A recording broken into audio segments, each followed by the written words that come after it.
ಕೃಷ್ಣ ಜನ್ಮಾಷ್ಟಮಿಗೆ ಸ್ಕೂಲ್ಗಳಲ್ಲೆಲ್ಲ ಕೃಷ್ಣ ರಾಧೆ ಥರ ರೆಡಿಯಾಗಿ ಬರೋಕ್ಕೆ ಹೇಳ್ತಾರೆ. ಆದರೆ ಈ ಮಕ್ಳಿಗೆ ರೆಡಿ ಮಾಡಿಸೋ ಅಷ್ಟರಲ್ಲಿ ಸಾಕಾಗಿ ಹೋಗ್ಬಿಡುತ್ತೆ. ಅದರಲ್ಲೂ ಈ ಥರ ಬೊಟ್ಗಳೆಲ್ಲ ಇಡಬೇಕು ಅಂದರೆ ಒಂದು ಕಡೆ ಕುತ್ಕೊಂಡು ಇಡ್ಸ್ಕೊಳಲ್ಲ, ಅಲ್ಲಾಡೋದು ಅದು ಇದು ಮಾಡ್ತಾರೆ. ಅದಕ್ಕೊಂದು ಈಸಿ ಟೆಕ್ನಿಕ್ಕು ನಾನು ಎಲ್ಲ ಇನ್ಸ್ಟಾಗ್ರಾಮಲ್ಲೇ ನೋಡಿದ್ದೆ, ಅದನ್ನು ಇಲ್ಲಿ ತೋರಿಸ್ತಾ ಇದ್ದೀನಿ ಅಷ್ಟೇ. ಟೂತ್ ಪಿಕ್ ತೊಗೊಂಡು ಒಂದು 7 ಟೂತ್ ಪಿಕ್ ತೊಗೊಂಡಿದ್ದೀನಿ, ಮಧ್ಯದಲ್ಲಿ ಒಂದು ಇಟ್ಟಿದ್ದೀನಿ, ಸುತ್ತ 6 ಇಟ್ಟು ನಾನು ರಬ್ಬರ್ ಬ್ಯಾಂಡ್ ಹಾಕಿದ್ದೀನಿ. ರಬ್ಬರ್ ಬ್ಯಾಂಡ್ ಸ್ವಲ್ಪ ಹಿಂದೆನೇ ಹಾಕಬೇಕು, ತುಂಬ ತುದಿಯಲ್ಲಿ ಹಾಕಿದ್ರೆ ಹತ್ತ ಆಗಿಬಿಡುತ್ತೆ. ಸ್ವಲ್ಪ ಗ್ಯಾಪ್ ಇರಬೇಕು ಅಂದ್ರೆ ಸ್ವಲ್ಪ ಮಿಡಲಲ್ಲಿ ಹಿಂದೆ ಹಾಕಬೇಕು ರಬ್ಬರ್ ಬ್ಯಾಂಡು. ಆಮೇಲೆ ಈ ಥರ ಇಟ್ಟರೆ ಒಂದು 2 ನಿಮಿಷದಲ್ಲಿ ಆಗೋಗುತ್ತೆ. ಇನ್ನು ನೆಕ್ಸ್ಟ್ ವಿಡಿಯೋದಲ್ಲಿ ಕಂಪ್ಲೀಟ್ ರೆಡಿ ಮಾಡೋದು ತೋರಿಸ್ತೀನಿ, ಹಾಗೆ ಕೃಷ್ಣಂಗೆ ಧೋತಿ ಹೇಗೆ ಮಾಡೋದು ಅಂತಲೂ ತೋರಿಸ್ತೀನಿ. ಹಾಗೆ ನಾನು ಮೇಕಪ್ ಆರ್ಟಿಸ್ಟ್ ಇರೋದ್ರಿಂದ ನನ್ನ ಹತ್ರ ಇರೋ ಪ್ರಾಡಕ್ಟ್ಸ್ ಎಲ್ಲ ತುಂಬ ಹಾಗೆ ಟೇಲ್ ಹಾಕಕ್ಕಿಟ್ಟು ಗಲೀಜಾಗಿತ್ತು. ಅದನ್ನು ಆರ್ಗನೈಸ್ ಮಾಡೋಕ್ಕೆ ಅಂತ ಹೇಳಿ ಮೇಕಪ್ ಆರ್ಗನೈಸರ್ ಅಮೆಝಾನಲ್ಲಿ ಆರ್ಡರ್ ಮಾಡಿ ತರಿಸಿದ್ದೆ. ಇದು ಅಲೋಕ್ಸ್ ಬ್ರ್ಯಾಂಡ್ದು ಮೇಕಪ್ ಆರ್ಗನೈಸರು, ಚೆನ್ನಾಗಿದೆ, ಸ್ಟರ್ಡಿಯಾಗಿ ಕೂಡ ಇದೆ.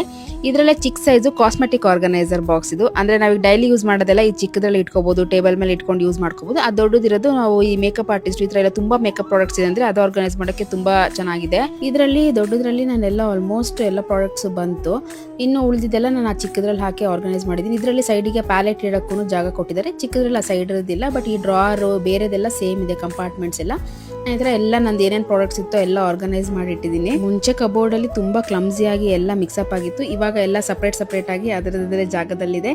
ಕ್ಲೀನಾಗಿ ನಂಗೆ ಬೇಕಾದಾಗ ಯಾವ್ದು ಬೇಕೋ ಅದನ್ನು ನಾನು ತಕೊಂಡು ಯೂಸ್ ಮಾಡ್ಕೋಬಹುದು. ನಿಮಗೂ ಈ ಕಾಸ್ಮೆಟಿಕ್ ಆರ್ಗನೈಸರ್ ಲಿಂಕ್ ಬೇಕಂದ್ರೆ ಕಮೆಂಟ್ ಮಾಡಿ. ವಿಡಿಯೋ ಇಷ್ಟ ಆದರೆ ಲೈಕ್ ಮಾಡಿ, ಶೇರ್ ಮಾಡಿ. ಮತ್ತೆ ಮುಂದಿನ ವಿಡಿಯೋ ಸಿಗೋಣ. ಅಲ್ಲಿವರೆಗೂ ಬಾಯ್.